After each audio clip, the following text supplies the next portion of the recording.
Hello everyone, সকলে কেমন আছেন? আশা করি সকলে খুব ভালো আছেন, আমিও ভালো আছি। প্রীতিরেখা লাইফস্টাইল চ্যানেলে আপনাদের স্বাগত জানাই।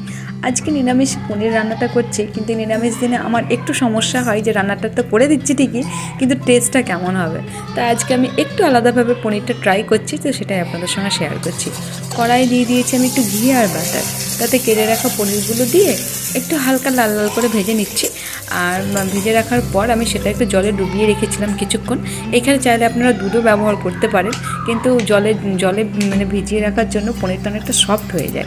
তারপরে সেই কড়াই আমি দিয়ে দিয়েছি একটু গোটা গরম মশলা আর জিরে ফোড়ন, তাতে দিয়েছি আমি একটু কুচি করে রাখা লঙ্কা আর দিয়েছি একটু আদা। তাতে একটু ভালোভাবে নাড়াচাড়া দেওয়ার পর দিয়ে দিয়েছি একটু পেস্ট করা টমেটো, আর গুঁড়ো মশলা হিসেবে ব্যবহার করেছিলাম একটু জিরে গুঁড়ো, হলুদ আর একটু লবণ আর একটু চিনি, ব্যাস এইটুকুই। তারপরে ভালোভাবে মশলাটা আমি কষানো হয়ে গেছে, তো হয়ে যাওয়ার পর আমি তাতে দিয়ে দিয়েছি একটু পোস্তর পেস্ট।